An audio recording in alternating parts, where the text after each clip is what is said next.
Ladies and gentlemen, John Berry. Come on out, John.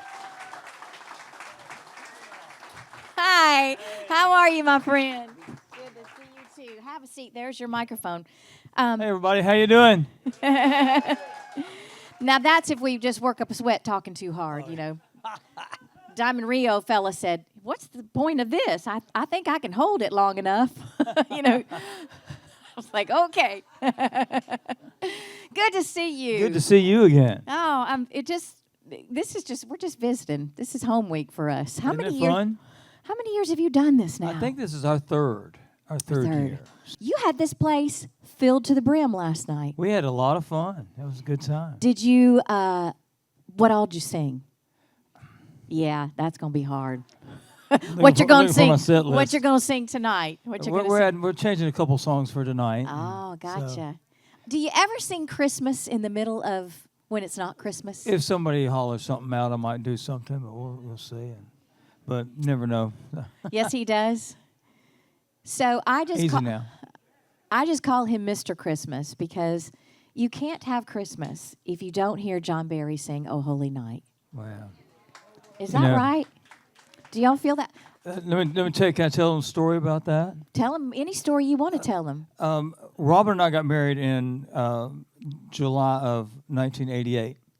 And we went to Green Acres Baptist Church in Athens, Georgia, where she grew up going to church. Of course, we went to Green Acres. That's the place to be, you know. And but it was a wonderful little church there in Athens, and we were members of the church there for many years. And Fred Rowell, the pastor who married us, a sweet, dear man, he asked if we would come and do a Christmas program at the church at Christmas. Don't do concerts at the church, do a program, Christmas programs, yes, and they're specials. They're not solos. And at first I was kind of surprised because, first off, because I can imagine some of the old-timers there might have been like, well, okay, well, he came and stole one of our girls, and now he's come sing at the church, and you know, the guy who played all the bars in town, you know. And but true. But Fred saw something deeper in me than I maybe even saw myself. Aww. And he was a good spiritual force in my life and good man, and I miss him. But we did that Christmas of 1988 at our church, a little program. It was just me and Robin and her sister-in-law Tracy, who sang, and the church pianist Betsy Williams. Oh. And it went off really, really well. And I did "Oh Holy Night" to close it, and everybody loved that. And so we did it the next year, and it grew a little bit. And then the next year, the third year, our band joined us. So some of the guys in our band. Okay. And then the next year, we had a fiddle player, Andy Carlson, who was the first chair violinist for the University of Georgia Symphony, and also played the fiddle. And same instrument, different approach. And Andy brought some of his friends, some of his string player buddies. We had a little string section, and so it kept growing. It was really a lot of fun. And then I got my record deal with Capitol. What year was that? 92? And it signed in 92, and we were recording the album in 93. Well, I guess 93. Mm-hmm. And we're in the studio sometime that fall doing something, and Chuck Howard, my producer, overheard me and Robin talking about what songs we thought we might do at the Christmas program that year. He said, "What Christmas program? What are you talking about?" And we told him what we were doing. He said, "Maybe we ought to go in and record a couple of songs and see what we got." Well, this is fall of 93. Next time we had really any time available in Nashville that we could do something like that was not until Fanfare of 94. Okay. So half a year later. And so we went ahead and put it on the books to do it and went on about our lives. And then I got sick, and I had to have brain surgery. They didn't find a lot, but I had to have brain surgery. And what did you say? It didn't what? What did you say? I said they didn't find a lot. Oh. Oh, you. A lot of empty space there. No. And it's like working under the hood of a 69 Chevrolet. Stop. Lots of room. Stop it now. No. But I had a keloid cyst in the third ventricle of my brain, and it caused what they call, I can't ever say the word, hydrocephalus.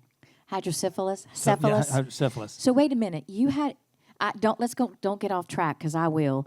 But you signed your deal in '92. You were putting out music in '93. Chuck Howard heard y'all over here about the Christmas program, and then in between '93 and '94, at the very beginning of your career, you had brain surgery. Yeah.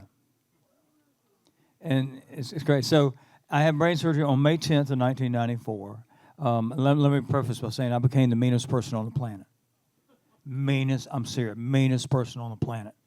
And Robin was pregnant with our second child. I'd go weeks without calling her on the road with the band. I sent her home, her and her mama and our little girl. Y'all don't need to be out here anymore. Y'all go home, send them home. Mean as a hornet. And then my mother-in-law Robin found me in a hotel in Washington, D.C. the day Sean was born. She called up. She said, Sean's going to be born today. And ladies, don't hate me. I said, let me know how it goes. I told you, meanest guy on the planet. Now, you're getting to why you were mean, right? Yeah. Okay. So, about 2 minutes later, my mother-in-law's on the phone with my road manager. Okay. And my mother-in-law is a lot like E.F. Hutton. When she speaks, people listen.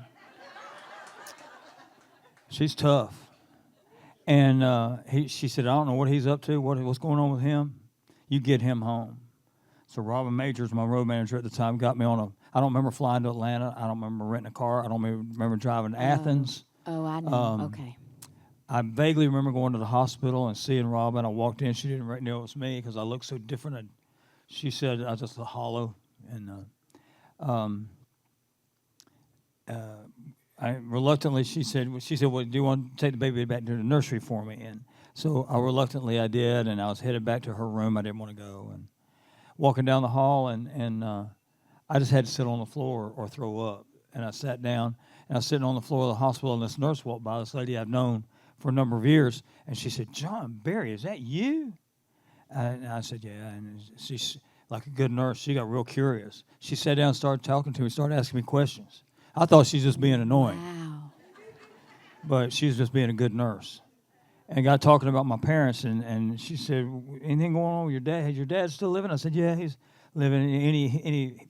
Any history of any health issues? I said, no, I don't recall. Only thing I know about, before I was born, he had a cerebral aneurysm, brain aneurysm that they removed in 57. Can you imagine brain surgery in 57? And she said, wow, that's crazy to survive something like that. What about your mom? I said, well, she passed away from a brain aneurysm in 1981. I didn't know gurneys could go that fast. Man, they had me in the emergency room split. Just, wait. I didn't know any. So your wife is in the hospital delivering your second child, and you're there visiting her, and then they take you in. Yeah. It's a bad made-for-TV movie. I did not know any of this. Well, keep going. Well, so then, so they yank me up and they get me to the emergency. They do a CAT scan. Yeah. And they found this cyst, plain as day, right there in the middle of my third ventricle of my brain. And what happens is it was right at the place. They said a lot of people have them, but it's location that matters. Mine was located right where the fluid goes down, the excess fluid. The brain continues to build a protective fluid level around it. And as it renews, the excess fluid goes down the spinal column, as I understand it. My redneck medical degree got me that. But that little cyst was blocking the drainage of the fluid and caused it to back up because the brain, it just keeps building fluid. Right. And it caused extreme pressure, headaches, loss of appetite, change of personality, all those things. So the doctor in Athens, they were going to do a craniotomy. Yeah. Open up the head, get a clean grapefruit spoon, and go get that thing. And my wife called my manager, David Corlew, worked Charlie Daniels all them years. And David's like, wow, that's crazy. He called Jimmy Bowen, president of Capitol Records, and he goes, not on my guy, you ain't. And he called a buddy of his at Emory University, head of Baptist, Nashville. Yeah, Baptist, Nashville. yeah. He called a buddy of his, the head of pediatric neurology in Emory University in Atlanta. And they had a brand new procedure, fiber optic surgery. They drilled 2 holes, going with fiber optic camera and a laser beam. Plot a course to it. They did that. Went in there and poked a hole in that cyst. It flattened out. Fluid drained out. I woke up and I was me again, without the ability to watch the Waltons because I was so emotional. I just cried anything. Oh, of course you did. So, but the whole reason for this whole long story is my wife went going from being mistreated by me severely, just ignored during the third trimester of her pregnancy. My daddy told her, I didn't realize this, but my daddy would go stay in his camper on our farm and look after Robin and our little girl and her mama and just be there, you know. And one night they were talking, he said, Robin, he said, I heard this roundabout, but he told her that I was there when you said your vows to my son and that you'd love him through better or for worse. And I know this is for worse, but I hope and pray that you'll see it through. And she did.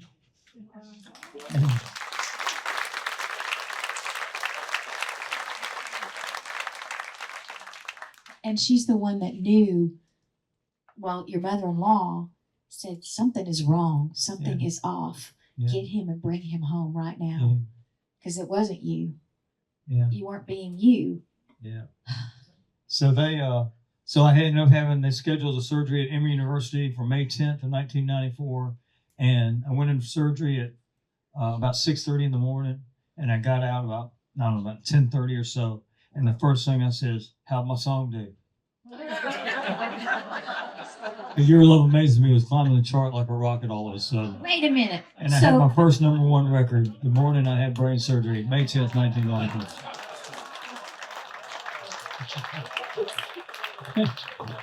Now, this is how mean I was. I called Capitol Records on Friday from the hospital, and I told Bill Catino, the president of the Radio Promotions Record Department, I said, if you can't use this and get me a #1 record, you ain't worth your salt. He's in the hospital. Please play his record. The boy's having brain surgery. Come on. Dang. Good grief. I feel like we need an intermission after that. See, that'd be a good HG. What's that? Yeah, the TV show. Hallmark movie. Good grief, John Barry. I had no idea of all of that. I knew you had brain surgery, but I wasn't, I didn't know all that you weren't being yourself, that you had to go home and you had to have brain surgery and your single came out and the good Lord had a plan for you, my friend. Yeah, I tell you. Yeah. He's been good. He has been good. Do you know that we too are, and I'm not making this about me at all, please know that, but I did have a craniotomy in 2020. I know that. So they locked, but I had a tumor and I was doing weird things. I was having seizures that I was awake for, and I would just pause and do funky movements, and my husband thought I was dancing while we were having a serious conversation about our finances, and he said, why are you doing this? This is not funny, Nan. And I was just going like, weird, but they were seizures, and luckily they took a picture of my noggin and found a big old hats off, brother. Yes. Well, let's get on to something a little cheerier, shall we? So if you're going to stay for John's show tonight, and we want you to, I hope you're going to bring your singing voices and know that you're going to be on an album, because you're recording from this ship for a live project. Yeah. Am I saying all that right? That's right. Well, fill in the blanks. Well, the folks here that bring us here, Star Vista, have been really good. They came to us, I guess 2 years ago, maybe. I can't remember exactly how long ago, not too long ago, and wanted to re-release some of the masters that I own. I own a lot of my masters for my greatest hits project and album called Those Were the Days, and just some Christmas records and different things. So they remastered those and re-released those, and then they came to Brian, my manager, and said, hey, since we're going to be on the ship together this year, why don't we record a live recording and see what we can do. And they did a great job. Mo Bandy did one, I think, last year or 2 years ago. Yes. And did one here. And a couple other folks have done that. So we were tickled to get to do that. So That's great. So who's staying for the show? Yeah. So Yeah, you better So come and make a lot of noise and sing loud. Yeah. Is that something that you have to think about or worry about or ponder over when you're doing your set, or do they just set it up and you just do your well, deal? they said, and of course, fortunately, we just do the best we can to play the songs through and present them the best we can. We can go back and do some minor repairs on some things, Right. And then they'll mix the record later, and Right. once we get back to proper studios. So. If anybody hits a wrong chord accidentally or something, they can just go in there and go. Well, some of that can be repaired. Some of it, yeah. Yeah, last night I hadn't sang. Last night I sang first time in a couple of weeks, and it always takes me a while to get some cobwebs out. And after the second song, my first single, "She's Got a Mind of Her Own," I said, Yeah. "Well, that take won't be on the record." I can tell you right now it won't be, but I'm feeling pretty good about tonight, so we'll have a good show. I got to visit with you during Music Fest, which was the former CMA, Yeah. for the former fanfare Yeah. this past year. And I ask you because I think your voice is such an instrument. And, on top of overcoming your brain aneurysm, you fought throat cancer. Yeah. And you would never know it when you hear him sing. I've heard him sing several times since then. And I said, as a singer, I'm always curious. I ask everybody, how do you keep your instrument in check and working and ready to go and in shape? You told me that you said sing more. You said sing every day or something like that. That's the biggest thing, is just to sing. Sing every day. The worst thing for me is to not go out and sing. It's like Christmas tour. We always, this year will be our 29th year doing Christmas tour, and Wow. the past 4 or 5 years we've been fortunate to go to Sugar Hill, Georgia, which is a suburb north of Atlanta, and we sit at the Eagle Theater, it's a little 600-seat theater, fabulous room. And we load in there on the Sunday before Thanksgiving and rehearse all week, and then do the first show there the day after Thanksgiving. And so I try and sing as much as I can before we load in up there, but we'll load in and we'll start rehearsal sound check on Sunday night. And Monday, it always gets a little scratchy. Tuesday, it starts getting better. I always have a steroid pack get me through. And but then, by the time we get the first show behind us, it starts to really clear up good, and then it just keeps getting a little stronger and stronger every night. And unless there's a cold involved or something like that, but the more I sing, it just continues to.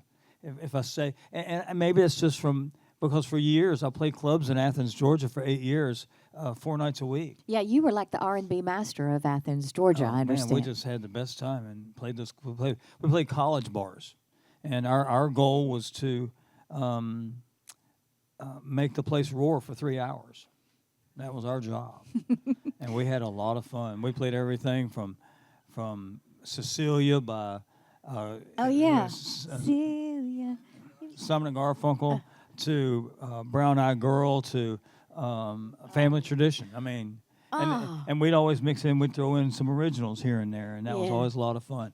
And I tell you what, though, the last year I played there, it was the year I was working on my new album, and we had not yet recorded Your Love Amazes Me, and the band and I worked it up just to play at the club, and we knew we were on to something. Because 400 college kids would get quiet as a mouse. And we play that song. Then they go back to roaring. But for 4 minutes, they were just like, whoo. And then they start requesting it, And we knew we had something really special with that. Well, dive off there, if you will. I mean, did you actually get discovered in these bars? Am I remembering that right? Well, like I said, I played those clubs for 8 years. And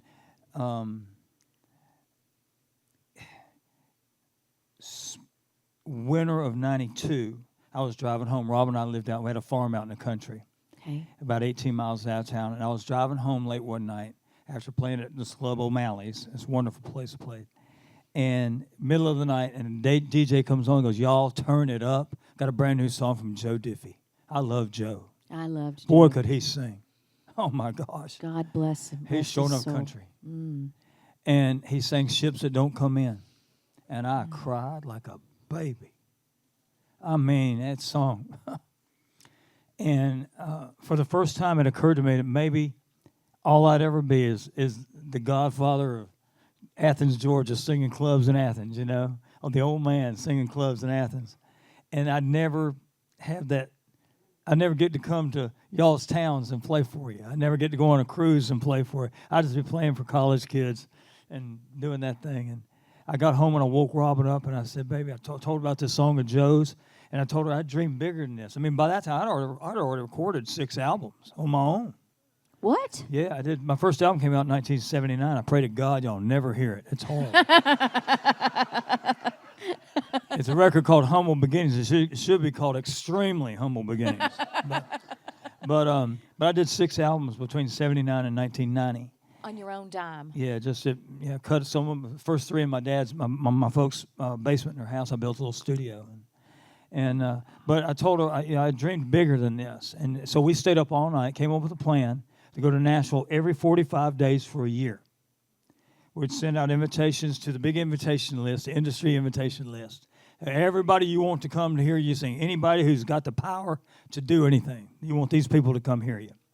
So we did our first one at Douglas Corner in May of 1992. Sent out 250 invitations. One guy on that list shows up. One guy. The guy. The guy. Herky Williams. Herky Williams. And Herky Williams, he worked for Jimmy Bowen, who ran Capitol Records. Yep. Herky had heard about me from his sister, who went to University of Georgia. And he'd come down to see some friends of ours play, the Normal Town Flyers. Great band. Oh, my gosh, they're so good. And he had heard about me from his sister, so he came by to see me that night 3 times and couldn't get in. There was a line down the street. So that piqued his interest. I guess it did. So he came to see us at Douglas Corner, and there was a handful. I kind of prayed nobody would come because I want to be sure we sounded the same in Nashville as we sounded in Athens, you know. And our wish came true. No one came. But Herky, there was a few locals that were there, you know, like always. But Herky was the only one on that list of 250 people.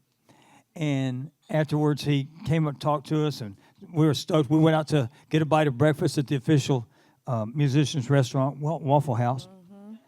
Mm-hmm. And he said, I'll be in touch with you in the next couple of days, and we'll get together and see what we can do. Well, I didn't realize. He called me the next morning. He said, Bowen wants you to come over to his house for brunch. We were already back in Athens. Did you turn around and come back? back? We went home that night. We couldn't afford to stay in Nashville. So we went home. So they ended up setting up a little showcase or a couple weeks later with Jimmy Bowen and David Corlew, who worked for Charlie Daniels and represented Charlie, and his partner, Mr. O'Grady, and Herky, and John Huey from CAA Artists, and these great guys. And they came and played for Bowen, and Bowen he just loved it. And we chatted for a few minutes, and he said, well, Johnny, he said, I guess you come here looking for a record deal. I said, yes, sir, I did. He said, Corlew, you going to represent him? And David looks at me. I looked at him and said, let's go. And he said, yes, sir, looks like it. He said, well, you call me in the morning. Let's put this deal together. And with that, he walked out of the room. And I said, what just happened? and it's really funny. Mr. O'Grady was an Irishman who was David Corlew's manager, or David Corlew's business partner for Corlew O'Grady Management. He was a true born-in-Ireland Irishman. He started off as a door-to-door country store snuff salesman. He ended up retiring as president of U.S. Tobacco. And he put his arm around my shoulder. He said, I know you've been doing this for a long time, and this all seems like a whirlwind. It's kind of hard to believe, isn't it? I said, yes, sir, it is. He said, you're kind of wondering why you didn't come here, Irish accent. I'm sure you're wondering why you didn't come here just a wee bit sooner, coming to Nashville. I said, yeah, it kind of occurred to me. He said, wouldn't have mattered. Tonight was your night. So.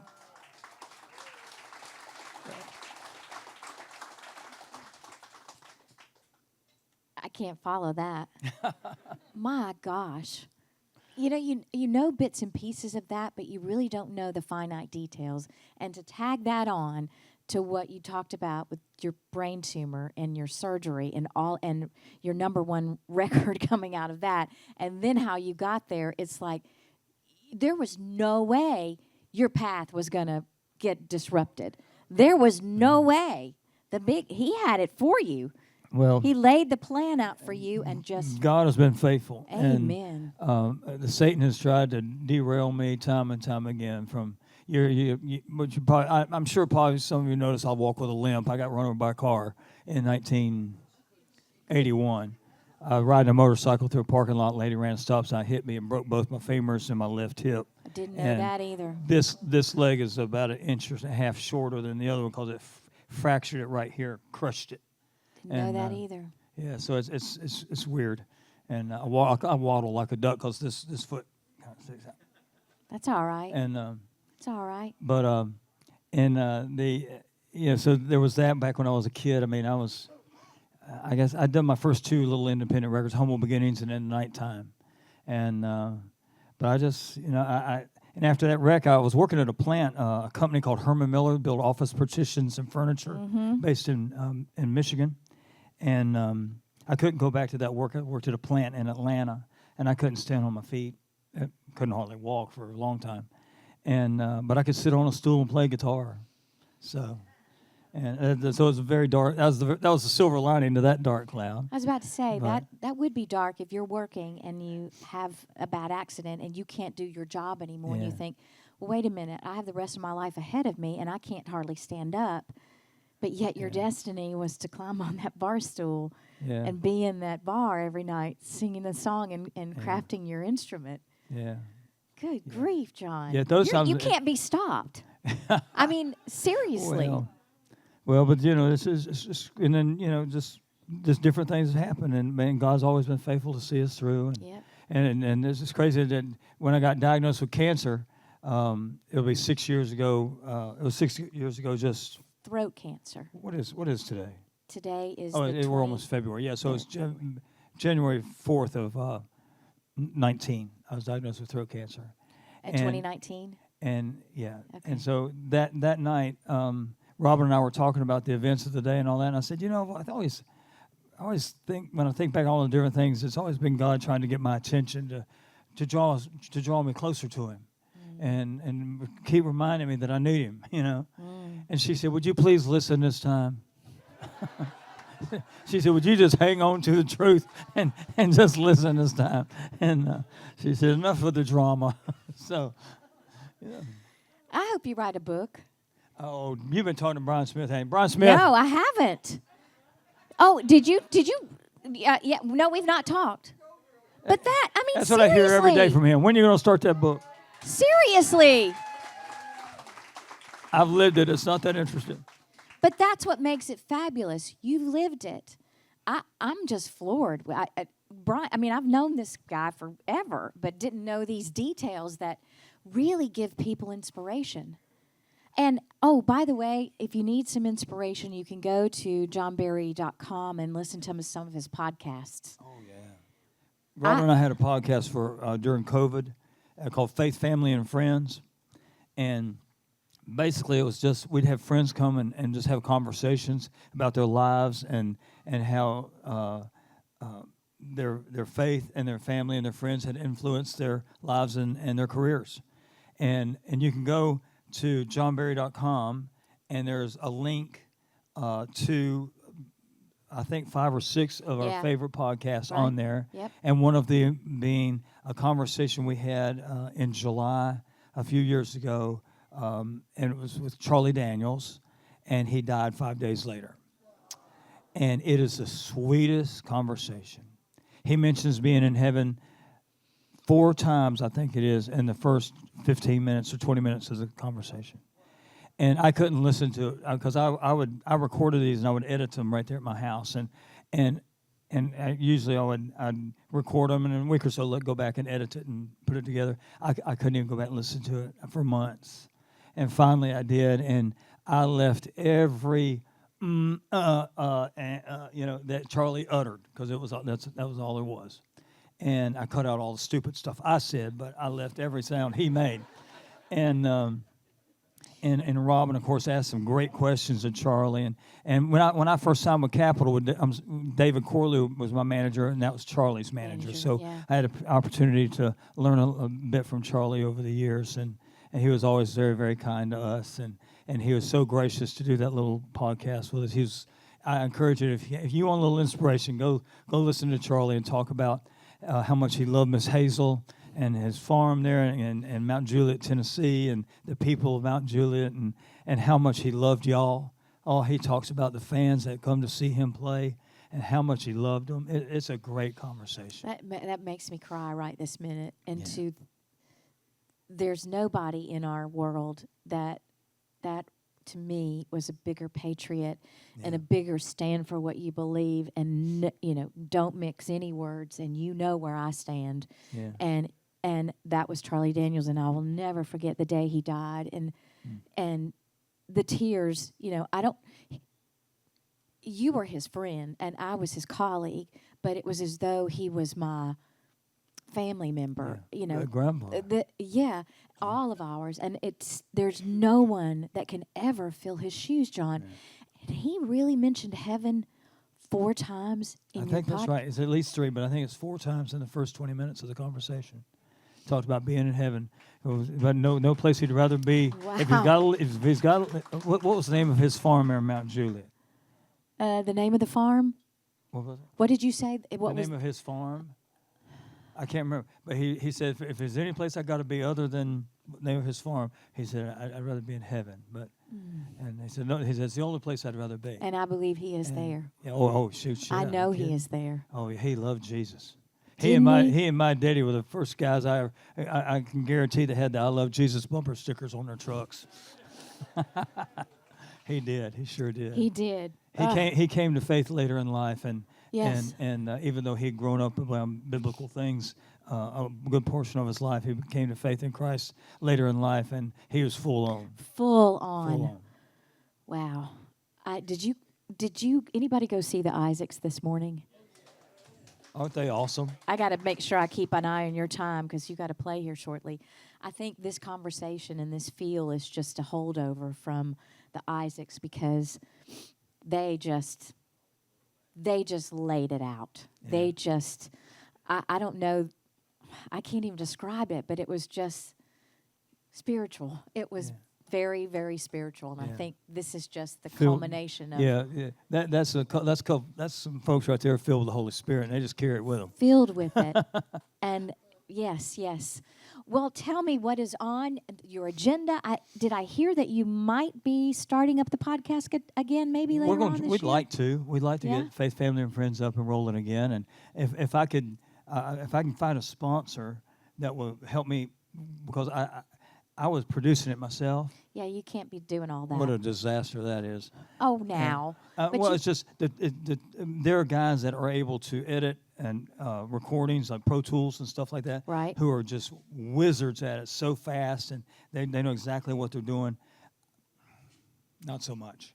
And it would take me hours and hours and hours to edit a hour and a half or 2 hour podcast. Take me a couple of days to get it right. Right. And there's guys who can do it on the fly. And so if I could do that, I think I'd really enjoy doing it. I think people really enjoyed at the time we did it. It was a subscription podcast, and then we decided to bring it to a close, and we put up some of our favorite episodes on my website, which we're going to refresh and add some more to. Right. And we'd like to continue it on, and because I think it's a.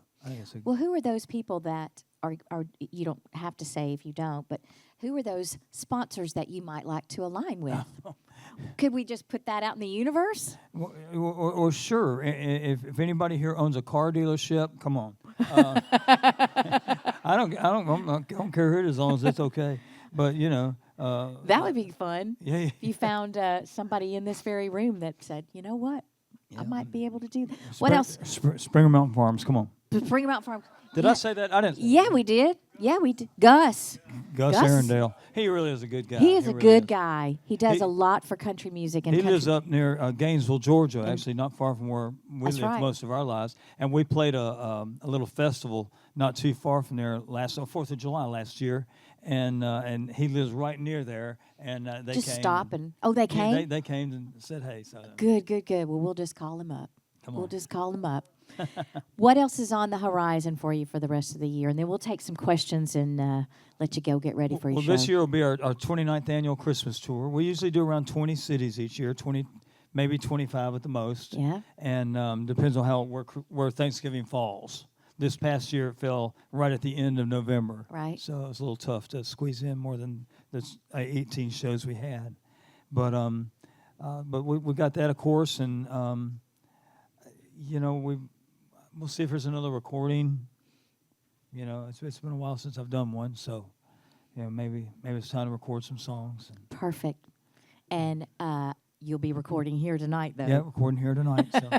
Better get ready for that one. Yeah. Do you do a warm up at all? I mean, if we just sat right here and you went back in that room, would we hear you warming up? You should. You should. I don't always, but you should. Yeah, so if you're sitting here, you close your ears, eyes, and listen real closely. I want to open it up, and do you mind Sure, taking some questions? questions? Yes, ma'am. I just wanted to say we've always loved your voice, but your dedication to your fans. We were at Stanford when just after your surgery, and they said that was your first show or first performance since you had your brain surgery. And you know who introduced me on stage? Yes. It was Charlie Daniels. it Charlie? Or Yeah. somebody else you knew about? Maybe it's somebody else with him, but Charlie. Matter of fact, we have a picture because I was so emotional. I mean, it was like I said, I couldn't watch the Waltons; it'd tear me up, and it was so emotional. Charlie introduced me, and they had a big plaque for my first #1 record and all that. And there's a picture of big old Charlie just engulfing little old me, and a big old bear hug, and it's just precious. So. I thought they said you came right from the hospital. Did you that day, or were you? I'm sorry, I couldn't hear you. Did you come right from the hospital, or had? No, because the surgery was on May 10th and fanfare was in early June, so it was. I'm sure I'll look like it. So. You would have never done your performances. Yeah. Wonderful. You love amazing. Yeah. Thank you. Yes, dear. You touched real quick on the story of the resident that was there when you had your brain surgery, and then who was there again when you had your throat surgery?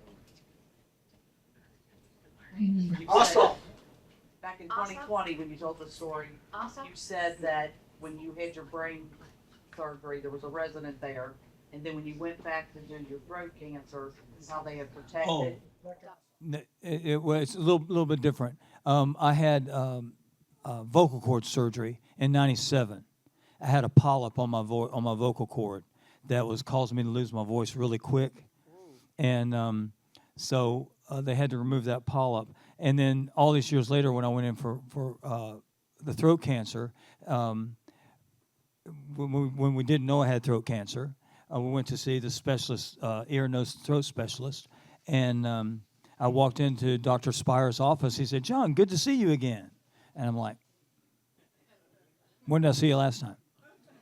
And he said, "You won't remember." He said, when Dr. Ossoff did the surgery for the polyp on your vocal cord in '97, I was an intern on that surgery. So instantly, there's this level of, okay, hey, I mean, everyone's voice is important. At least he understands what I do for a living, And so it was just, it's amazing that how sometimes sometimes you don't know the people that God puts in your path. Amen to that. To look after you, and some people call those angels. I don't call those angels. I think it's just God's blessings that He pours out. But That's right. it was really quite amazing. It really gave us just a whole level of confidence. Yeah. And then right after that, I told him about what was going on. He said, "Let's take a look." And I swear it was this fast. He took that little flashlight and said, "Let me look down your throat." He went, click, click. We tell it the way it is here. You've got throat cancer. Just like that. Man, you could have pushed me over. Actually, I chuckled. I laughed. It's just too I unbelievable. was like, yeah. No. What else? And then I said, no, let's back up. Not what else. No more what else. But And you sing, if not better, at least as good as. Do you feel that way? I mean, after throat cancer? well, all I can say is the first song on this gospel record we did is Great Is Thy Faithfulness. Yeah. I mean, God was faithful to see us through that, to see me through that, to allow me to still be able to sing and Make a living. You know, it's Yeah. just. Amen. Yeah. One more. Anybody else? Hey John, is your gospel album here on the boat? Yeah, we bought. I think we bought 25 the gospel record and 25 of hits CD. So I'm sure that they might have some of those left. So. There's only a few But left in the gift but shop. you can always go to johnberry.com and if you want to order things there, and the Fulfillment House, which is our house. Robin gets the orders. She gives them to me. I go pull them from the garage.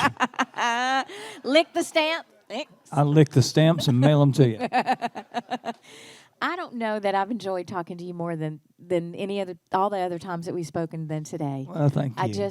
I thought that I know and I remember and I care, but then you learn something new and then you dive deeper and you really, get a stronger bond and love the people that are on this ship for something even deeper than you came for. Yeah. So thank you, John Berry. Well, thank you. Thank you, everybody. John Berry. Yeah.